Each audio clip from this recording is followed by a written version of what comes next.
Lieutenant Conrad folded his body through the tight passageways and changes in deck level, moving towards what served on the Dampier as his bridge.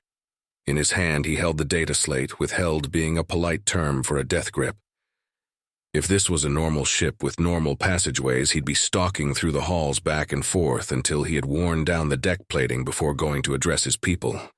But seeing as the Corvette barely had room to allow two people to move past each other and no real open spaces to begin with, there really wasn't much point to even attempting to pace.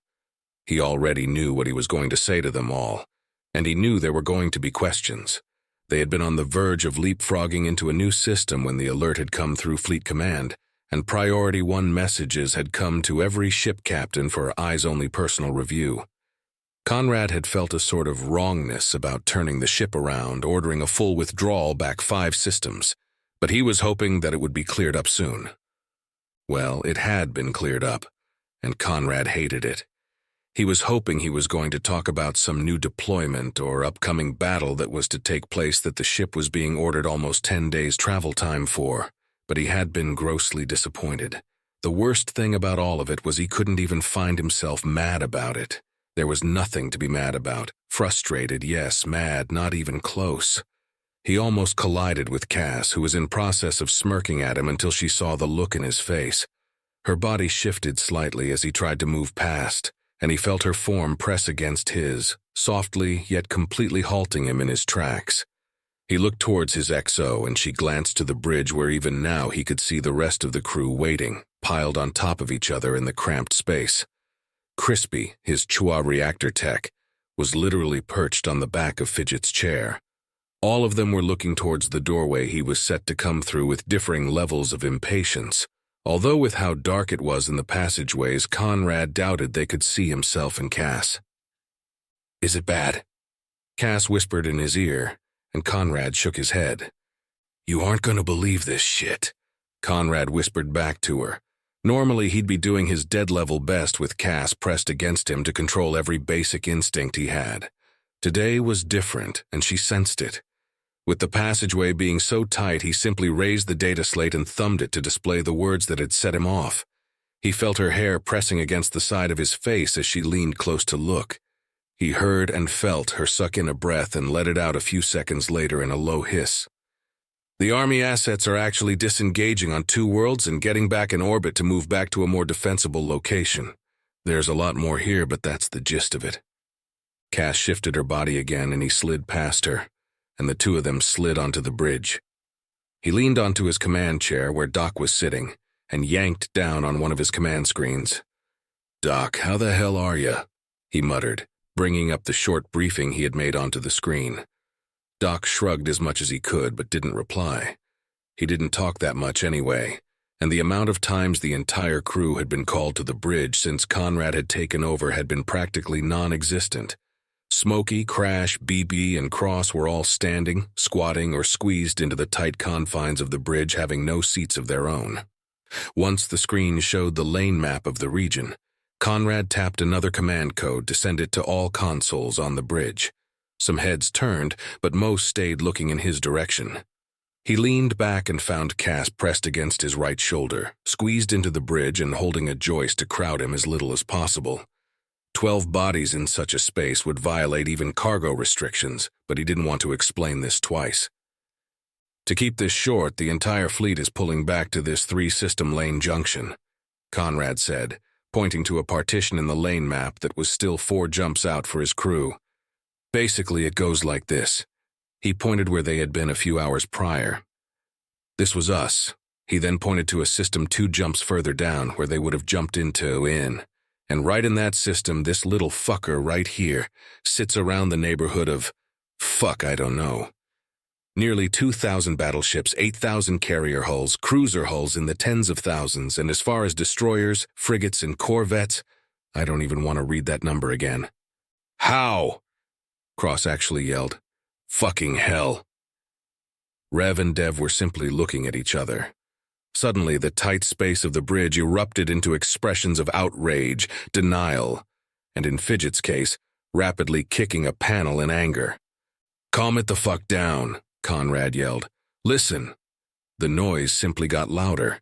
with even Crispy trilling while balancing at the top of his chair, arguing with Crash so fervently that his translator had stopped working. "Shut the fuck up!" Cass roared. Everyone's head except Conrad snapped towards Cass, who glared with brilliant green eyes at the room. "Yes, Mom," BB muttered, and a nervous laugh filled the silence that had fallen. Conrad waited, then motioned back to the lane map, and heads turned back towards the briefing. "As I was saying, we were going to be jumping into that in about 12 hours. We're not doing that anymore." He tapped an icon which let him draw with his finger on the lane map, circling the 3 systems that all had dense connection points. "The Antares is going to be here." He circled the center system. "We're going to be assigned to one of 3 fleets they are putting together in one of the other 2 systems. Now let me tell you what in the fuck happened." He waited for them to turn back to him, and then he continued.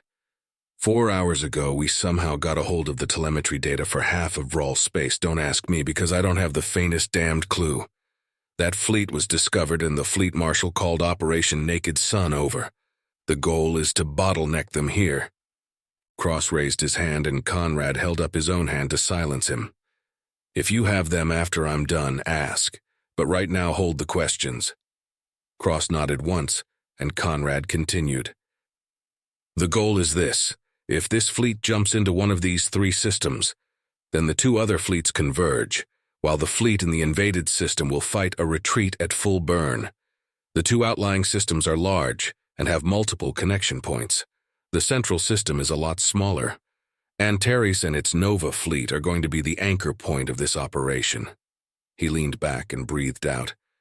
"As of right now, fleet estimates are that no matter what ship class we're looking at, except battleships, we're outnumbered almost 20, if not 24 to 1. But we hold every other advantage in the field. And remember, the Vral's ships haven't gotten any better. I mean, the last time I checked, we tore the ass end off of 3 destroyers, 2 corvettes, and a light cruiser in the span of a few minutes the last time we fought." 3 corvettes, Rev corrected, and Conrad pointed at him. "Yep, 3. Point is, we hold every advantage except pure numbers right now.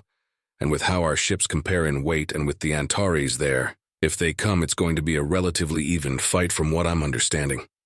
Conrad crossed his arms on the armrest of his chair, glanced back at Cass, then looked back to the crew. "Now, here's the real deal. I'm pretty sure we all remember how we never seemed to find the fleet that was on the border of Turinica space, and the one on the border with the Baraki seemed to vanish into thin air too. Well," he motioned to the screen at the massive return.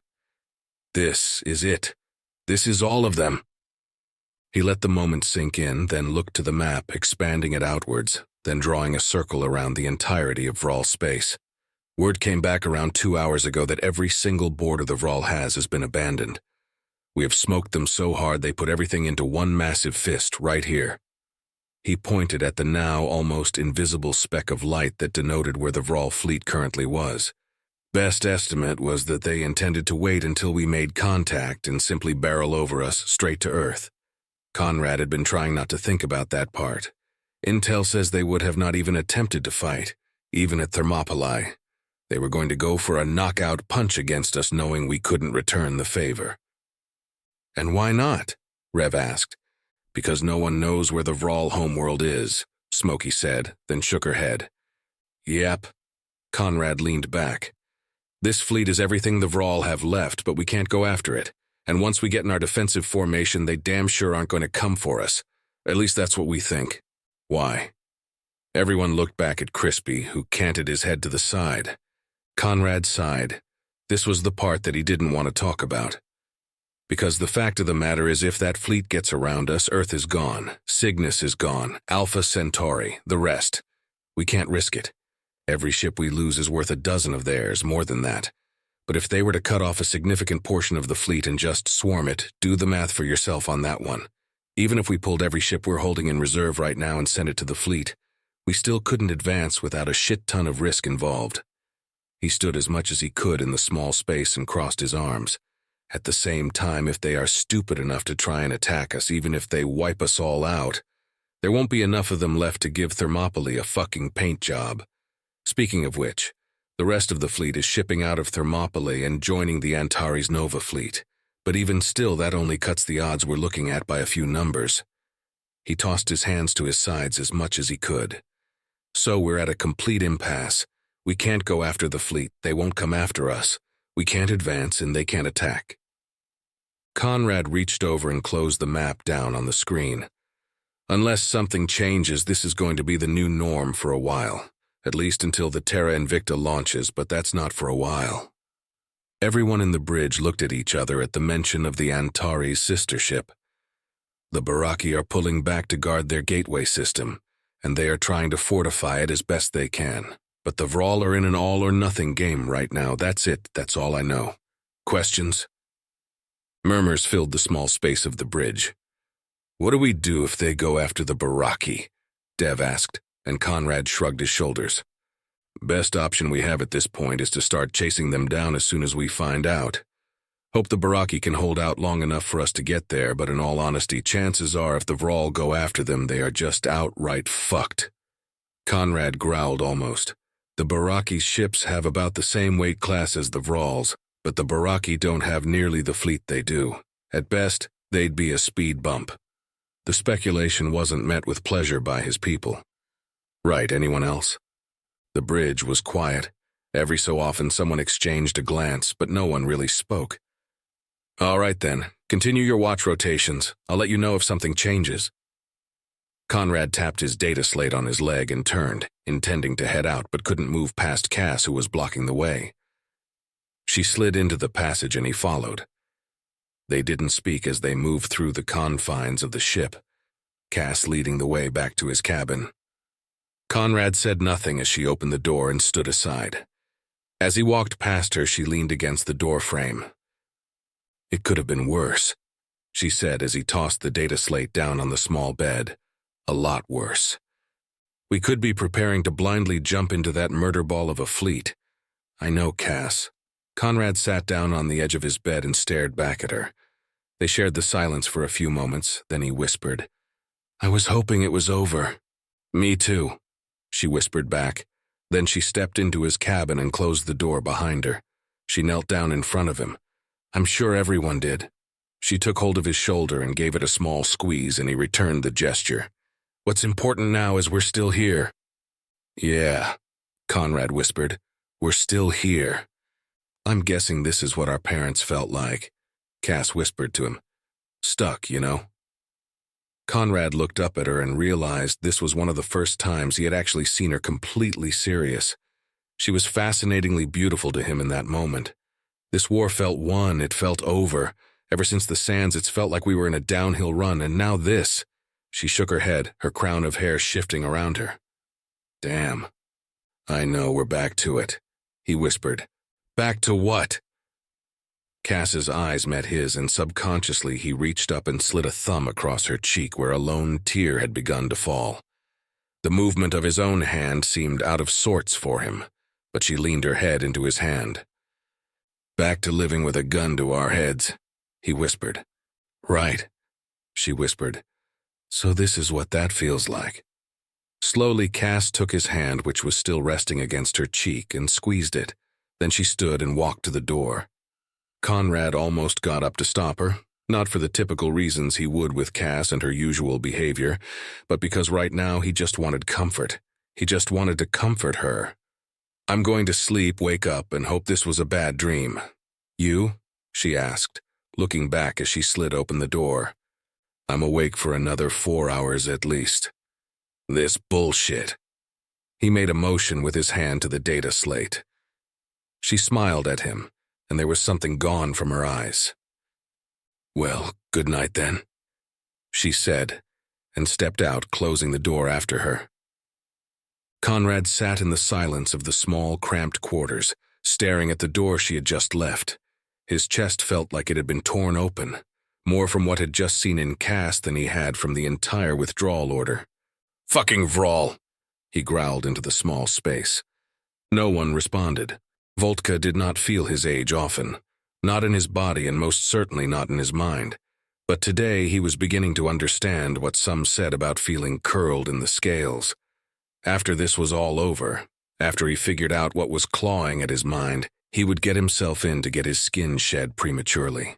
For now, though, he rested on his coiled frame, his good eye looking over the panel in front of him. He knew he was looking for something. He just didn't know what exactly. It's their religion, they call to it. He heard Willis's last words over and over in his head, and he stared at the screen as he had done for nearly a week now. Something had made him bolt out of that room. Something had hitched in his mind. He just couldn't for the life of him latch onto the thought and take it through to its conclusion. The worst was that it wouldn't leave him alone.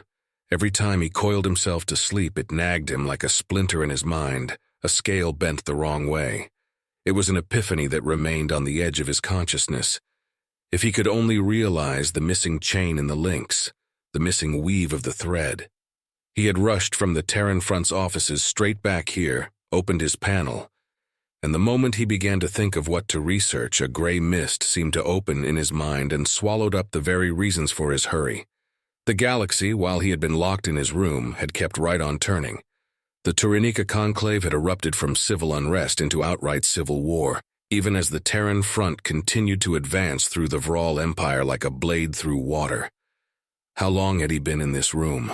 How many visitors had he had? Even he couldn't remember. He had slept, but he had awoken just to continue his research. His aides, his staff, seeing him in this state, had offered to help, but he couldn't even articulate what he was actually looking for. Every time he tried to push it out of his head, this nagging, all-consuming need, he had prepared to close down his panel only for a random thought to spark and relight the inferno. "The void," Willis had said, the light fading from his eyes. "It is their religion, they call to it." Volka had liked the human, he really had, from the first moment he had seen him striding into the Orion arm entrance to the Senate. That hadn't changed in the 5 meetings they had. He liked the Chua as well. But he had found the human a strange but enjoyable distraction from the tedium of the Senate. He had lived so long that he had heard the last words of more than his fair share of beings, and he had not given them much thought. Why did Willis's words stick with him so heavily? He raised a hand and rubbed underneath his pit glands on the right side of his face. He decided to distract himself for a few moments, opening the latest communications and reports. As per usual, the Sikanomori found nothing out of the ordinary in his own neighborhood. A small dispute between the Galavio species and the Huffley, but nothing that would require Volka's own attention. Invariably, Volka found his attention drawn back to the other side of the galaxy, to the quadrant that was currently in flames. He buried himself into the reports again, reports from the Tyrannica conclave where the military had taken control and was trying to find the site where slaves from the numerous species were kept. Other reports said the exact opposite, that the military was sitting this one completely out. The Vral Empire had been shrinking by the day, with not just the Baraki Order joining the Terran Front in the war.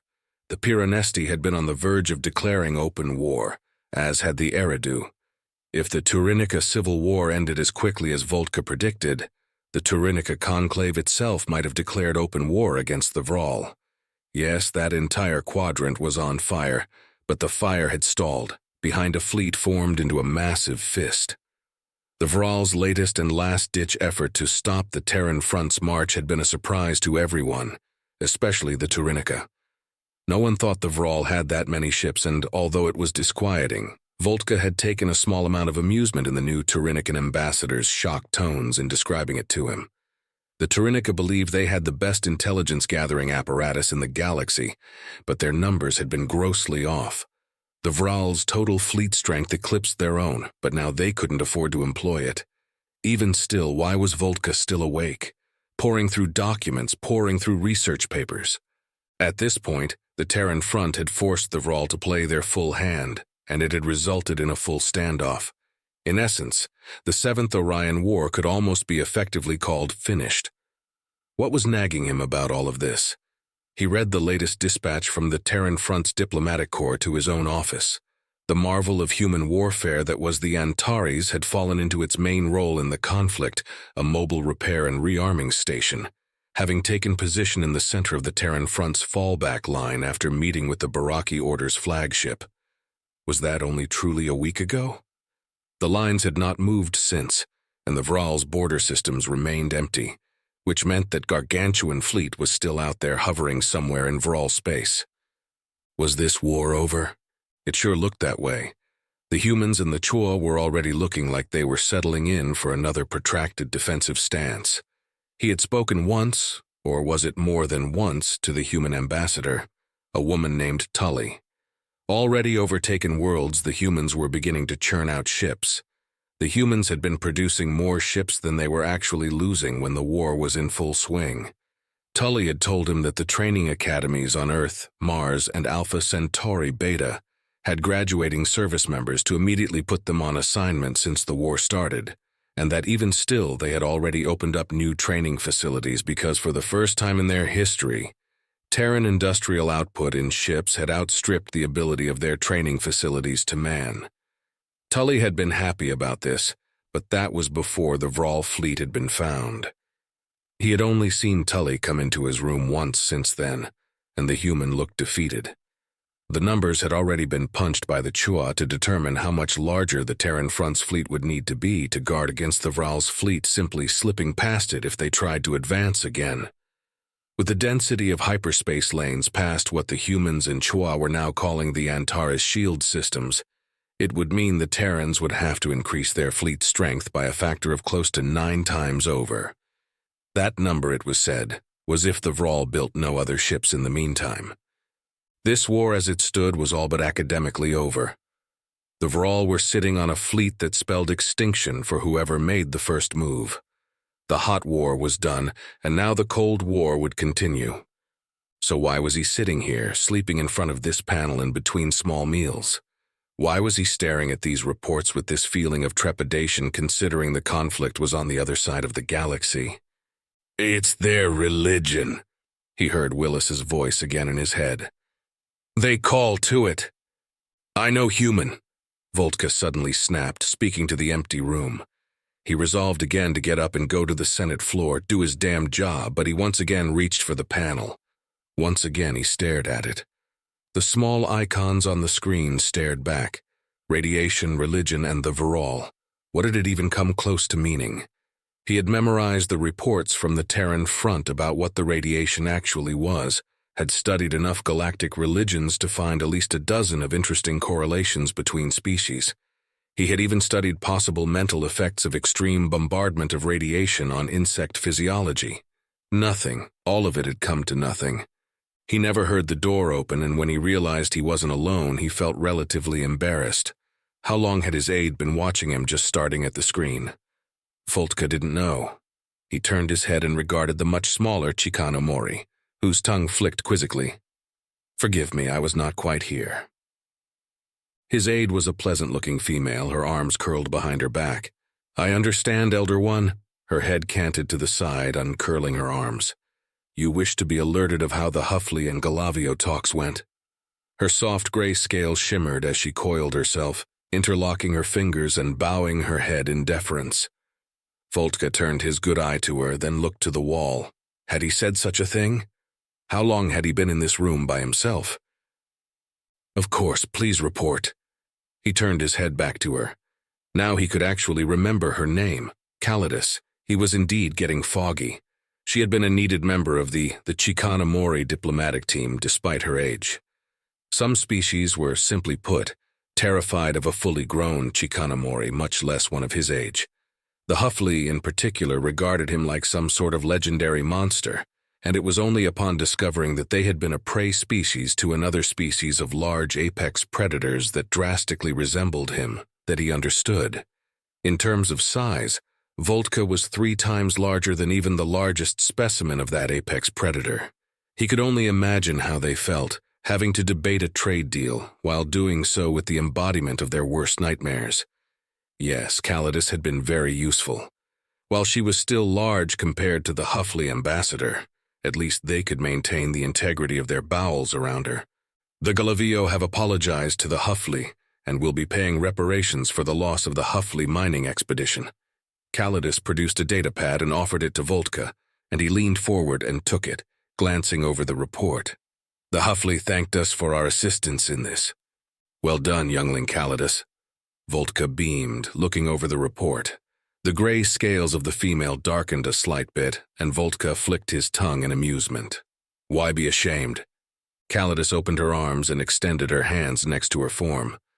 Well, to be honest, the Galavio kept speaking of something they called the echoes of eternity. They said that if they stood on pride over this, they could indeed make a case. But then they said that if they did, they would suffer the wrath of the echoes of eternity. Calidus flicked her tongue once. I'm not sure what was meant by that. Volka canted his head to the side and glanced down at the report. Well, I'd recommend you look into the Galavio faith, he said, and he offered the datapad back to her. They have an interesting religion that speaks about history and how one should send positivity into the future. Calidus took the pad and put it behind her back, folding her arms and listening.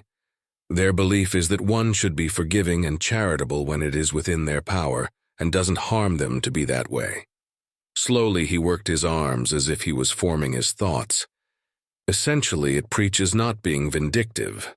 Vindictive actions to them create evil spirits that linger, create strife, and eventually create suffering.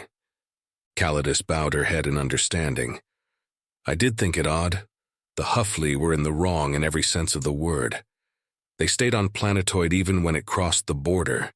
They didn't let the Galavio know what was happening when they lost contact. It's just a series of errors that could have been avoided. Volka bowed his own head. And now the Huffley know in the future that the Galavio will be gratuitous in their interactions regarding things like this, and they won't be so secretive. It was a good move by the Galavio in every regard.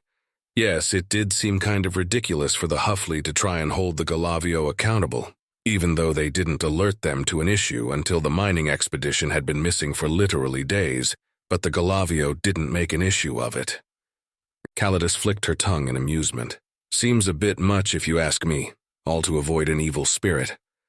Volka's body flexed, a sign of intense approval and agreement. It's an interesting thought. I might need to study Galavio history as well. I can only wonder what happened to them to cause them to develop such a belief. Echoes of eternity.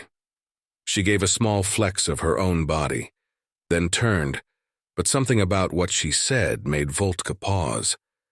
She stopped and looked back at him curiously. What is it, Elder One? Volka flicked his tongue as if he was scenting something. Say what you just said again? Calidus resettled herself on her coils. The echoes of eternity. Volka nodded, and Calidus positively shimmered at the chance to be the one imparting knowledge. I'm surprised you don't know this. The echoes of eternity, ghosts of the distant past coming to the present. Her tongue flicked once. It was summed up to me as, don't feed the evil that lurks.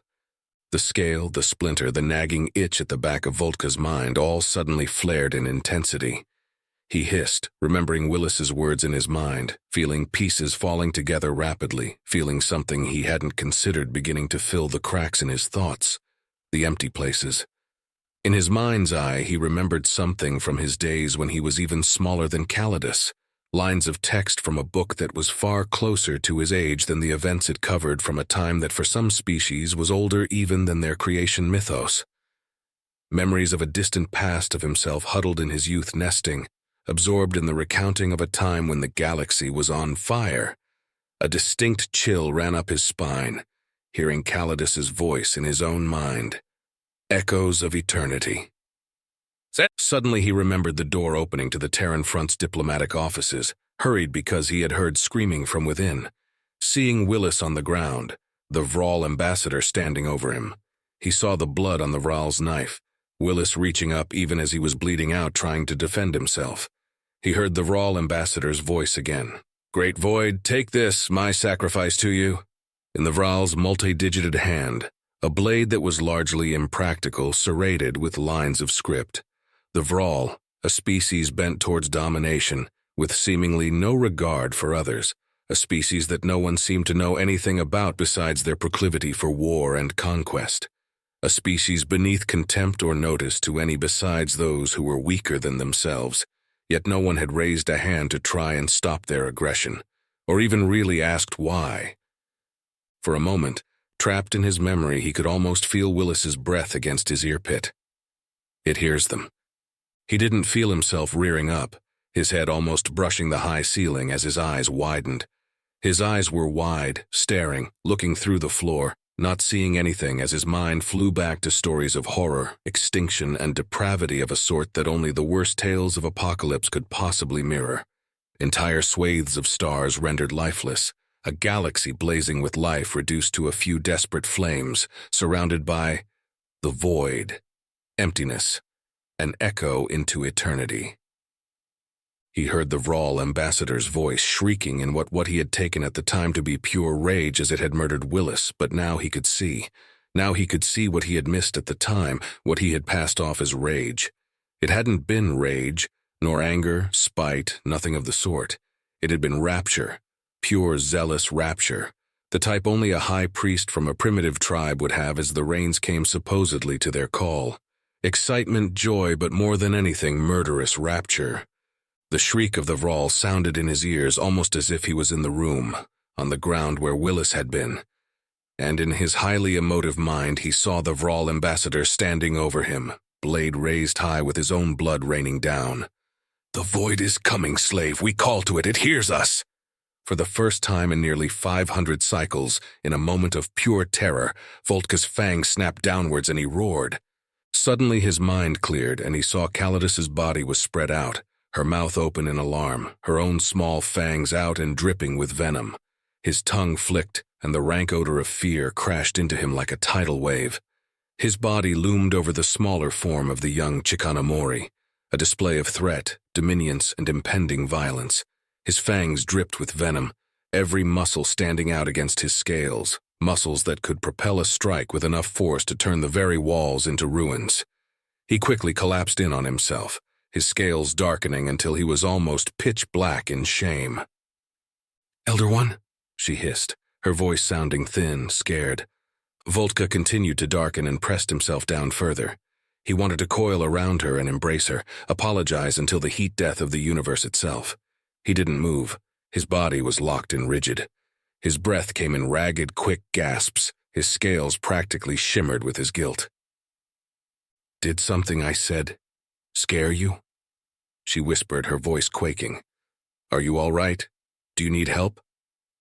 Volka made a small click with the tip of his tongue against his jaw, a sign of distress, and Calidus's body slid towards his. He pulled back, turning his head away, but the young Chikanomori drew inside of his own coils. He stopped moving as she came to his head and gently all four of her hands took hold along his jaw. Her own neck came down and her head rested against his. She was so small compared to him that she couldn't fully embrace his crest. "Are you all right?" she hissed, gently resting herself against him. "I am so sorry," his body thrummed. "You were lost in your mind." She hissed back. "Tell me how I can help you." Volka said nothing, feeling ashamed that even though he had been the one to terrify her, it was now her comforting him, and from her small frame he felt the hallmarked, empathetic sensations of their species, the radiated emotions they carried. She positively exuded concern, warmth, respect, and compassion in waves the likes of which he hadn't seen outside of a mother concerned for a sick youngling. He knew it was for him, and his scales began to lighten. "I will find a way to make this right with," he began, but Calidus flicked her head against his once in a silencing gesture. "Tell me how to help you," she hissed again. Volka went silent in Calidus's embrace again. After a few moments he responded, "I will need everyone." It had been a week since Antares had arrived in its assigned system. On a ship like the Antares there was no such thing as a night cycle. Vince Brandy had long ago taken that into account in planning his day-to-day, and to be quite honest, he liked it.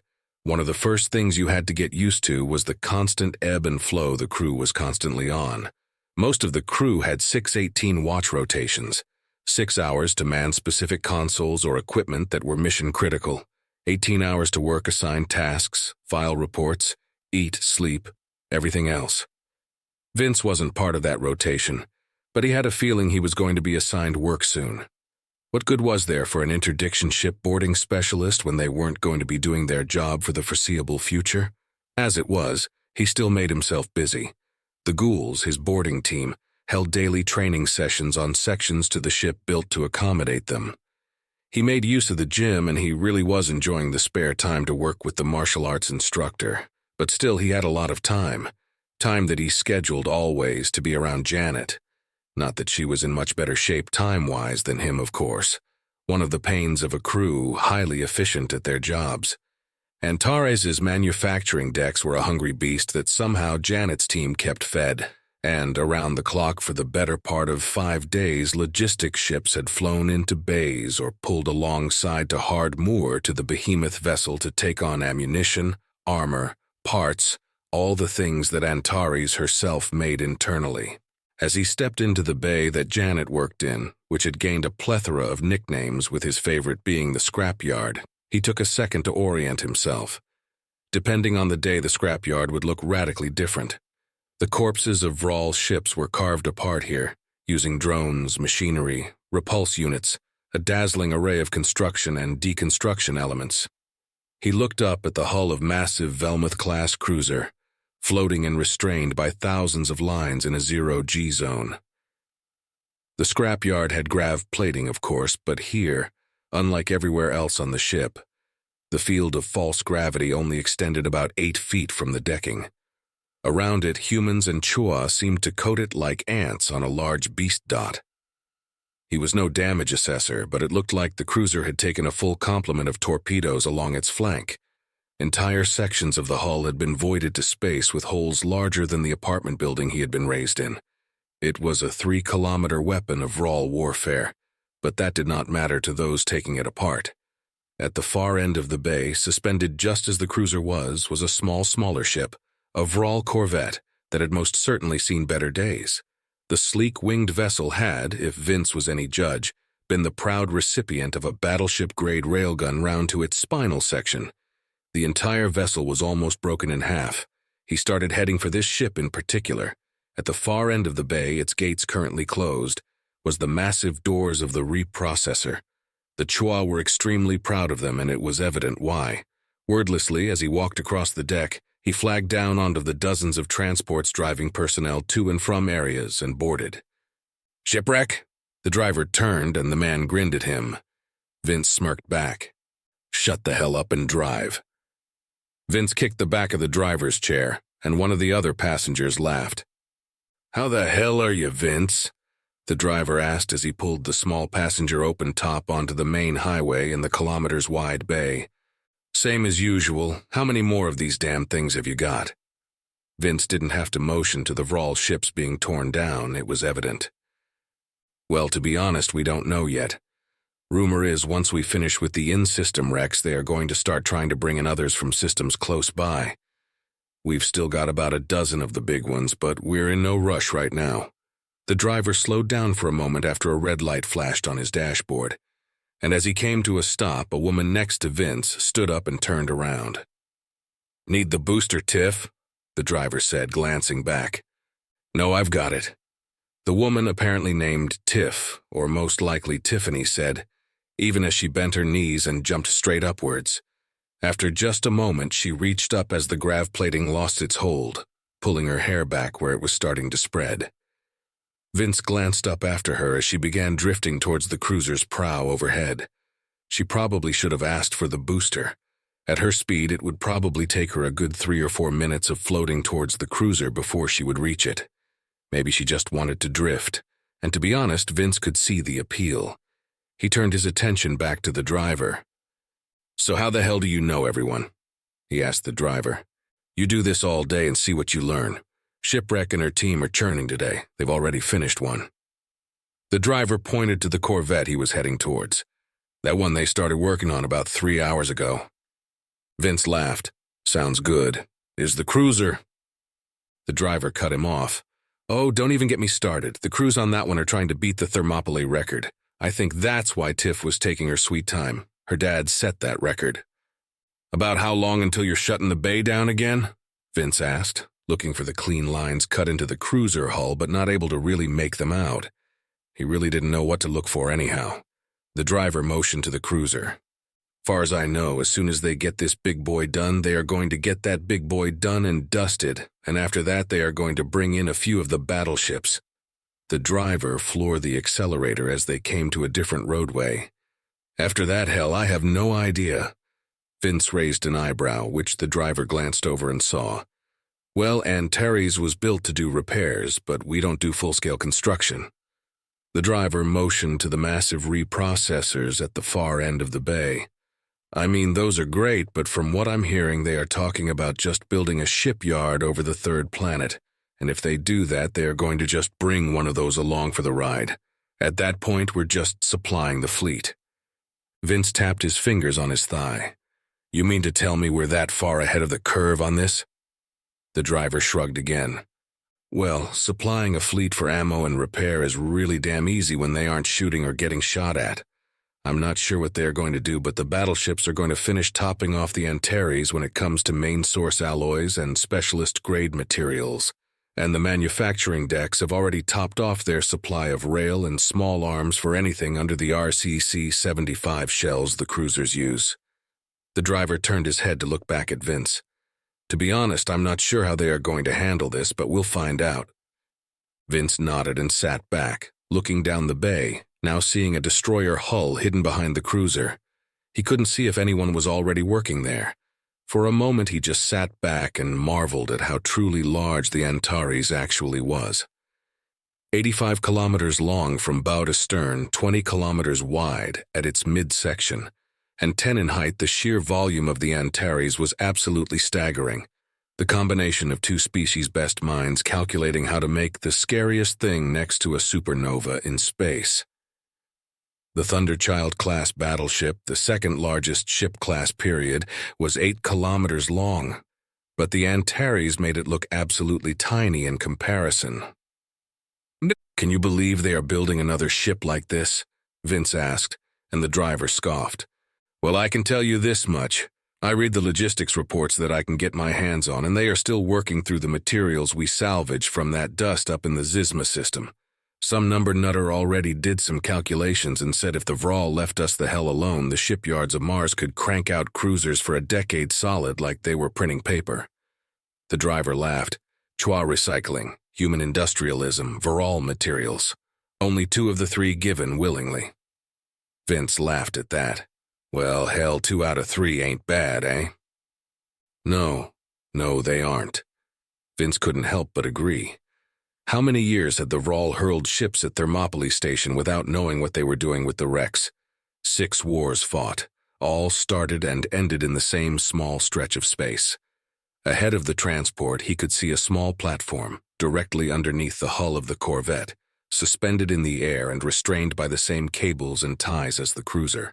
Yep, looks like they're getting ready to finish it. Looks like they're getting off now, the driver said. I'll put you next to the platform. Vince looked up, trying to tell how the driver could determine that Janet's crew was almost finished. Frankly, he saw the same level of activity, drones flying around, personnel. He really couldn't put it in a frame of reference. As the driver pulled up next to the small platform, he got out and looked back as the driver called to him. Keep hold of the rail if you don't have mag boots. Yep, thanks. Vince turned back to the platform and leaned against the guide rail. But he didn't climb up the stairs. He didn't personally like the idea of winding up floating through this bay until someone with a thruster harness could come pull him down. Again. He leaned against the platform and just watched. A middle-aged man was standing in the center, holding a large display pad. He glanced at the pad, seeing rows of names with red or green lights designating them.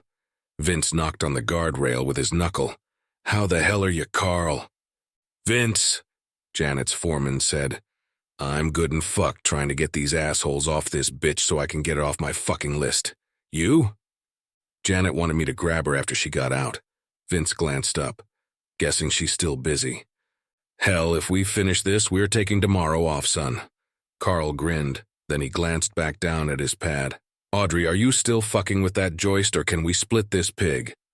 A few moments later, a radio squelch was heard, although Vince couldn't understand what was said. Carl sighed. Well, hurry the fuck up.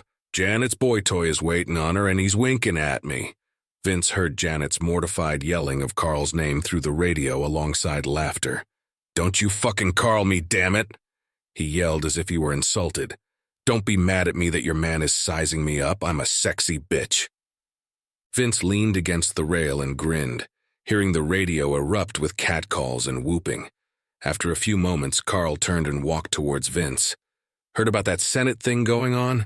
The whole thing with the Chica Chica people or whatever the hell?" Vince raised an eyebrow and shook his head no. "Well, apparently they're a big deal all the way over on the other side of the galaxy or some shit, but they are a founding member or something like that. Apparently they just invoked something called Article 11. My newsfeed has been popping off all day about it." "What's Article 11? Vince asked, following Carl's eyes up to the Corvette as the radio squealed and a woman's voice came through, saying she was finished. "All right, everyone, pull out and ready up." Carl looked back at Vince. Apparently they want to address the whole fucking galaxy. Lights on Carl's display that were red began to rapidly switch to green. He pressed an icon on his display. "Tower Platform 19. Vince stayed silent as he heard a female's voice coming over the display. 19? Tower, go ahead." Carl looked in the direction of what, at this distance, looked like a small button on the ceiling of the bay. "Setting for SEP. Request transport and landing." "We copy setting for separation, standing by for your mark. Transport and landing standing by after separation." The female voice sounded cheerful, even as the lighting of the entire bay suddenly shifted to yellow. It actually started Vince, and he stepped back, looking around. "Caution, lights are on. Separate on discretion. Floor is yours." Carl nodded and looked back to the display as the lights beside the names of the crew continued to turn green. Vince looked up and saw a body come out of a hole in the Corvette, almost the size of an ant at this distance. Carl keyed his radio. "Ready, check," he called out. "Marcel's, you almost out?" A voice came over Carl's radio as Vince watched, and the final light on the display turned from red to green. "All right, stand by and brace."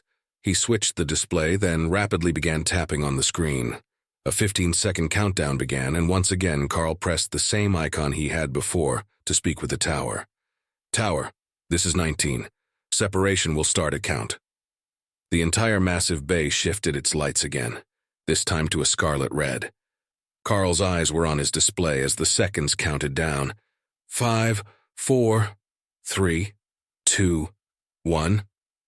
Vince looked up as normal light returned, and what sounded like 3 loud fireworks echoed in the chamber.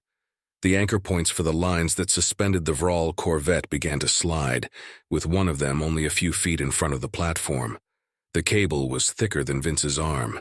He glanced down as the track slowly crawled, and then looked up as the Withdrawal Corvette split in half down clean-cut lines. Carl keyed his radio. "All good?" After a few seconds, there was an answering squawk of the radio. "Hell yeah." Again, he pressed the icon. "Tower 19, SEP complete." He placed the display in a charging holder at the edge of the platform even as the woman in the tower answered. "Roger 19, sending transport and landing. Bye-bye now."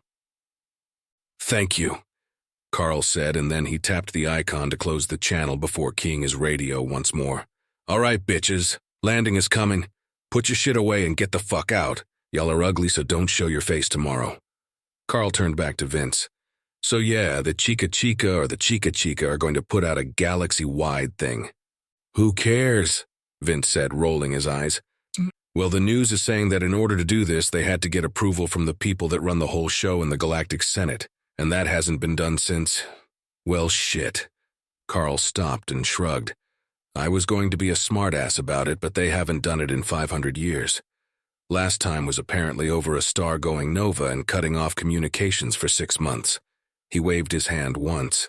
"Anyhow, I'm going to be listening in. If you don't find out before you see me, just let me know. I'll let you know what was said." Carl walked down the small ladder down to the floor and unfastened a belt from around his waist with a large carabiner attached by a thick strap clipped to the side. "All right, let's get you up to her," he said, offering the belt to Vince. Vince took the belt and secured it around his waist, then followed Carl as he walked towards one of the smaller wires attached to the hull of the ship. Carl keyed his radio. "Janet, sending him up on 5. He listened for a second, hearing Janet's voice responding back over the radio, and then Carl pointed at a line. Vince walked to it and clipped the large carabiner onto it. "And if you leave him with me again, I'm stealing him," Carl said, and he heard Janet's laugh on the other end. "See you later, Vince," Carl said, Then he turned as Vince jumped in the air and began pulling himself up the cable, 0G taking over a few moments later. "Later, Carl," Vince called down, watching Carl walk back onto the platform and seeing the 19 etched into the surface of it from above. He now was able to simply pull himself along the wire towards Janet. He kept himself at an even pace, not rushing even as he saw the figures on the second half of the withdrawal Corvette getting larger, including one he knew to be his girlfriend. Weird that they were on those terms now, but both of them were happy with that arrangement. Janet waited hovering even as a small salvage hauler moved towards the second segment of the hull, floating and gliding through the wires, suspending it until it attached itself to the hull. A second hauler began to approach from around the side of the cruiser, as well as what Carl called a lander. With enough benches to sit 40 people and a bar line to hook into, this was Vince's ride to where Janet's unit had deployed from this morning. He heard a buzzer to his right, and all the cables keeping the second half of the withdrawal Corvette secured released. He watched as the salvage hauler, now hidden to him behind the hull of the Corvette, pulled the half of the Corvette away. The massive doors to the reprocessor slowly drew open, wide enough to fit the half through comfortably. "Hey, Vodka," he heard Janet's voice overhead, and he looked up slightly amazed at how far he had ascended in so little time. He was only about 30 meters away and closing on her fast. She hovered in the air, latched onto the same wire he was ascending. Her short brown hair was slightly askew, her face dirty as were her overalls. Knowing her disposition, she would demand to get clean, and he was already looking forward to that. He slowed himself as he got closer, and subconsciously he began trying to make sure when he came to a stop near her that he didn't make himself look foolish by spinning around in the lack of gravity. Looking up at her, the smirk on her face, he only could roll his eyes because she was already seeing right through him. "Shipwreck," he said, finally just wrapping a leg around the wire as he pulled himself along. Her hands reached out, her legs wrapping around the wire as she gently caught him and stopped him. She knew how to move on these wires, she just found it easy. They drifted for a moment, her smirking face in his. She gestured with her head to the Corvette half being pulled inside the reprocessor. "They'll have that thing pulled apart to powder in 4 hours, she said with no lost amount of appreciation, and still a little awe in her voice. "It really comes out as powder?" Vince asked, watching as the salvage hauler left the Corvette half suspended. "Yep. I asked one of the techs to give me a layman's version of it. Chua tried his best. Something about exciting electrons." She motioned to the reprocessor. "I just call it pure magic, but when those doors open, it's going to be gone. On the other side of that, there's a bunch of filters, measurements, but at the end of the day, that and that." She pointed to the Corvette still hanging. "Both of them are going to be piles of powder." He blew out a breath, then grunted. "Then they what?" She shrugged. "Apparently they have a way to separate everything. Metals get melted down to bars, everything else. I don't have a clue. It's the same kind of reprocessors they used to wipe out landfills on Earth, but really ramped up.